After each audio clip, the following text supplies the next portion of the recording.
What if the reason she's slowly losing interest isn't because you're not good enough, but because you sound like every other guy she's ever met? Emotional contrast creates attraction, not constant validation, and most people completely misunderstand this. When someone gives constant validation, it feels good at first. Compliments, attention, reassurance, it creates a temporary high. But over time, something subtle starts to happen. That same validation loses its impact. It becomes expected, predictable. And once something becomes predictable, the emotional intensity fades. Attraction doesn't grow in emotional flatlines. It grows in variation. Think about it. What makes any experience memorable? It's not sameness, it's contrast. The shift between moments, the unexpected change in tone. That's what keeps the mind engaged and the emotions alive. When you're always agreeing, always praising, always available, you remove that contrast. There's no tension, no curiosity, no reason for her to wonder about you. She already knows exactly how you feel, exactly what you'll say, and exactly how you'll react. And while that might sound safe, it doesn't create excitement, it creates comfort without desire. And comfort alone rarely builds attraction. Emotional contrast, on the other hand, introduces depth. It creates a dynamic experience. One moment you're playful, teasing her lightly, the next moment you're calm and grounded, not reacting to everything she says. One moment you give attention, the next, you pull back slightly and focus on your own world. This push and pull isn't about manipulation, it's about balance. It reflects a person who isn't dependent on constant approval or constant connection. And that independence is what makes someone intriguing. Because when she doesn't fully predict you, she starts paying more attention. When your energy isn't always the same, she starts trying to understand it. And that curiosity is the beginning of deeper attraction. Constant validation removes the need for effort. Emotional contrast invites it. If she knows she'll get praise no matter what, the praise becomes meaningless. But when validation is given selectively, when it feels genuine and timed, it carries weight. It feels real. It stands out. It's like music. If a song played at the same volume, same tone, and same rhythm the entire time, you'd get bored quickly.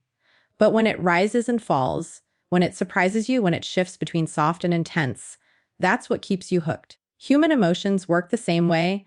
Attraction thrives in emotional movement, not emotional monotony. So instead of trying to constantly prove your interest, focus on being emotionally present, but not overly predictable. Let there be moments of silence. Let there be moments where you don't immediately respond. Let there be times where you're not trying to impress, but simply existing in your own energy. Because the goal isn't to flood someone with attention, it's to create moments that actually mean something. And meaning only exists when there's contrast. A nickname should feel personal, slightly unexpected, and earned, and that's exactly why most people get it wrong. They rush it, they pick something generic, something safe, something they've used before or heard somewhere else. Words like baby, babe, or sweetie get thrown around so casually that they've lost all emotional weight. They don't feel special anymore, they feel replaceable. And if something feels replaceable, it doesn't create a deep connection. A real nickname isn't just a word, it's an experience attached to a moment. When something feels personal, it carries a sense of exclusivity. It feels like it belongs only between you and her, like it couldn't just be copied and passed it into another conversation with someone else. That's what makes it powerful. It signals that you're paying attention, that you're noticing the small details most people overlook. Maybe it comes from something she said without thinking. Maybe it's tied to a habit she has, or a way she reacts when she's excited or annoyed. The more specific it is to her personality, the more it resonates. Because now it's not just a nickname, it's recognition, and people are naturally drawn to those who make them feel seen. But here's where the unexpected part matters. If she can predict it, it loses impact. If it sounds like something she's heard 10 times before, her mind doesn't even register it as something worth holding on to. But when it's slightly different, just enough to make her pause, it creates a spark of curiosity, not confusion, not discomfort, just a small moment where she thinks, wait, why did he call me that? That moment matters more than you think, because now she's engaged. Now she's thinking about you even after the conversation ends. That tiny emotional spike, that's what builds attraction over time. Not constant compliments, but moments that stand out. And then comes the most important part, it has to feel earned. If you use a nickname too early, before any real connection is built, it feels forced. It feels like you're trying to skip steps, like you're attempting to create closeness that hasn't naturally developed yet. And people can sense that immediately. But when it comes after a shared moment, after laughter, after a small connection, after a situation that only the two of you understand, it lands differently. It feels natural. It feels deserved. It's like an inside joke that turns into a label. And because it wasn't given instantly, it holds more value. Timing plays a huge role here. You don't announce it. You don't make a big deal out of it. You just say it once casually, like it belongs there. And then you move on. No explanation. No overuse. You let it breathe, because the less you try to force meaning onto it, the more meaning it creates on its own. That's when it sticks. That's when she remembers it. That's when it becomes something she associates with you specifically, not just the word itself, but the feeling that came with it. And in the end, that's what makes it powerful. Not the nickname, but the emotion it quietly carries. Mystery and restraint are more powerful than over-explaining, and the reason is simple: what people don't fully understand, they naturally try to figure out. Most people believe that in order to build connection, they need to explain everything: how they feel, why they said something, what they meant, where they stand. They think clarity creates attraction. But too much clarity, too quickly, removes the very thing that makes someone lean in: curiosity. When you over-explain, you close every open loop. There's nothing left to wonder about. No space for imagination. No reason for the other person to think about you after the conversation ends, because you've already laid everything out in front of them. But attraction doesn't grow when everything is obvious. It grows when there's something just slightly out of reach. Mystery isn't about being confusing or distant. It's about not revealing everything all at once. It's about allowing your personality, your thoughts, and your intentions to unfold gradually instead of dumping them all up front. Because when someone has to discover you piece by piece, the experience becomes more engaging. Think about it. When someone tells you everything about themselves in one sitting, it feels overwhelming and oddly a bit uninteresting after a while. But when you learn about someone slowly, over time, each new detail feels like a reward. It keeps the interaction alive. Restraint works the same way. It's the ability to hold back, even when you feel the urge to say more. To stop just before you overdo it. To leave a sentence unfinished in a way that doesn't feel incomplete, but intriguing.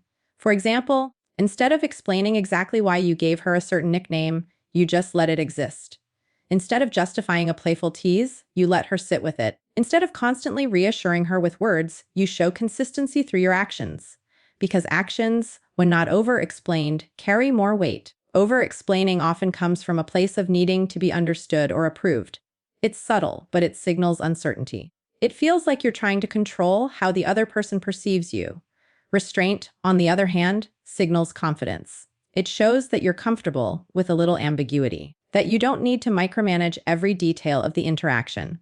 And that kind of energy is naturally attractive, because it feels grounded and self-assured. There's also a psychological effect at play. When something isn't fully explained, the other person fills in the gaps themselves. And when people invest their own thoughts and emotions into figuring you out, they become more mentally and emotionally involved. They start replaying conversations, analyzing small details, wondering what you meant, how you see them, what you'll say next. That's where emotional investment begins.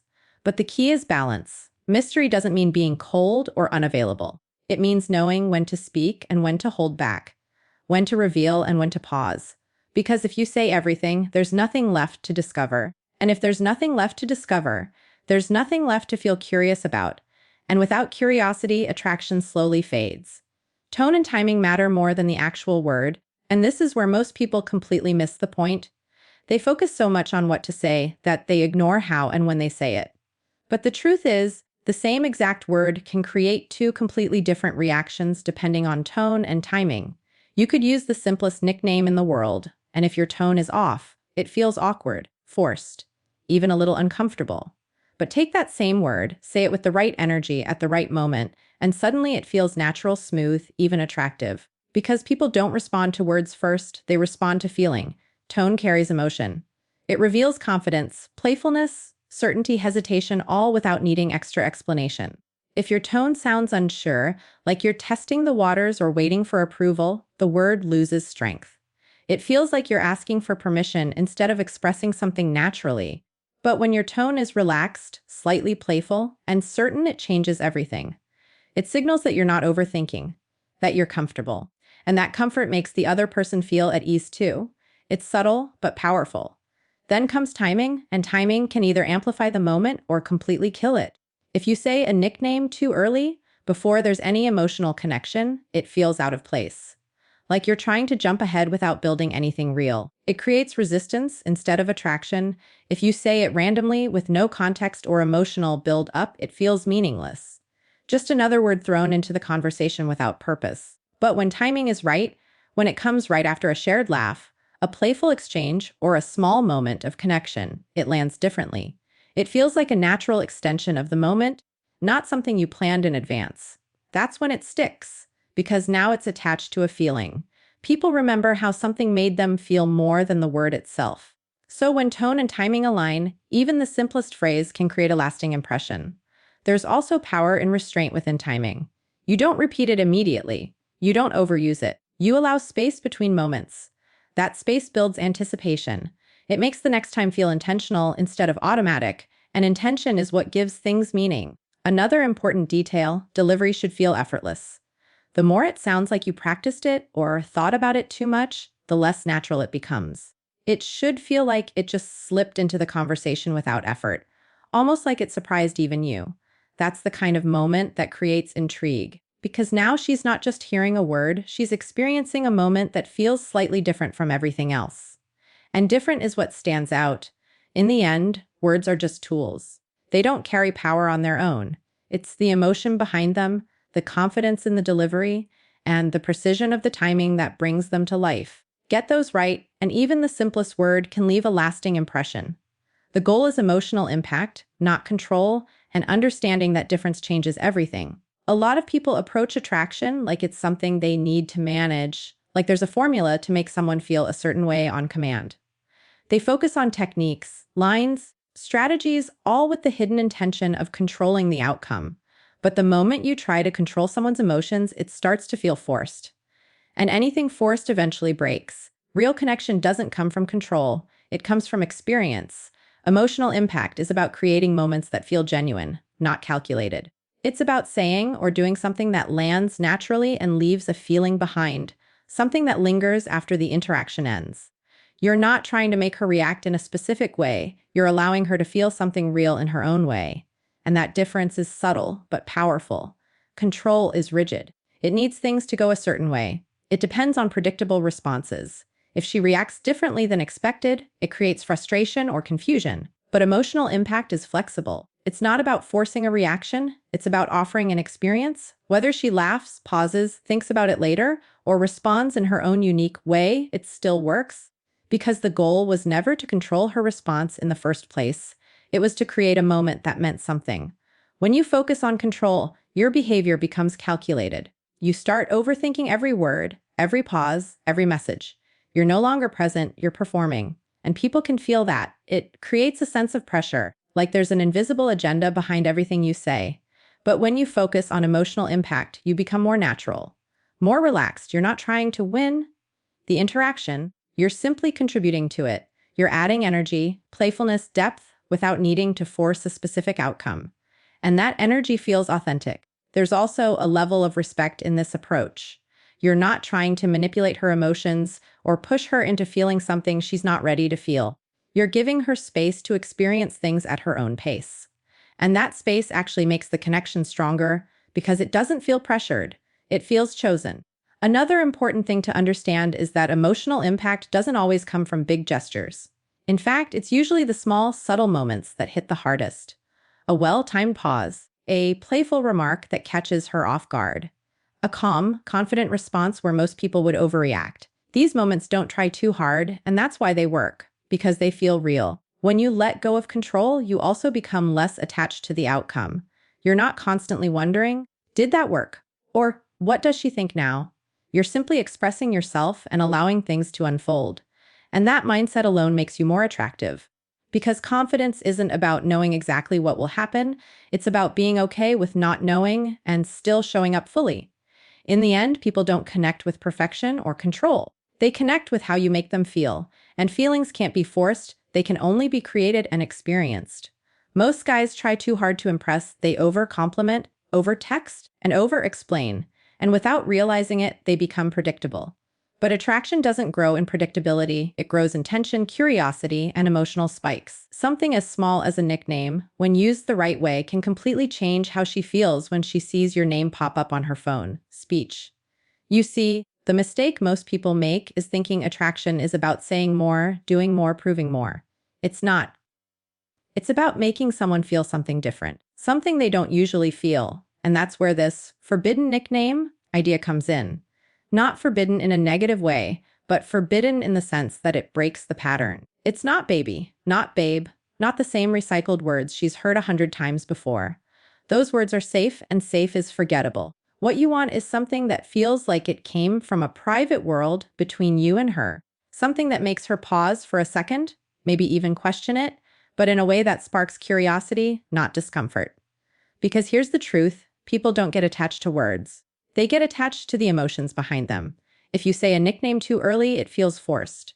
If you say it too often, it loses value. But when you say it at the right moment, with the right tone, after a shared moment or inside joke, it hits differently. It feels earned. And when something feels earned, it becomes meaningful. That's when she starts replaying it in her head. That's when she smiles randomly thinking about it.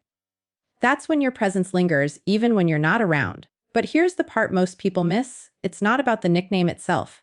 It's about how you deliver it. Say it with certainty, not hesitation. Say it like it naturally belongs there, like you didn't overthink it for hours. Because confidence turns something simple into something powerful. And restraint, that's the secret weapon. You don't repeat it every 5 minutes. You don't explain it. You don't ask if she likes it. You let it exist. You let her feel it. You let her wonder about it. Because the moment you start chasing a reaction, you lose the magic. Attraction isn't built by forcing emotions, it's built by creating space for them to grow. So instead of trying to impress her with big gestures or endless compliments, focus on the small, subtle things that feel different. Because in a world where everyone is loud, predictable, and trying too hard, the person who creates curiosity without effort always stands out.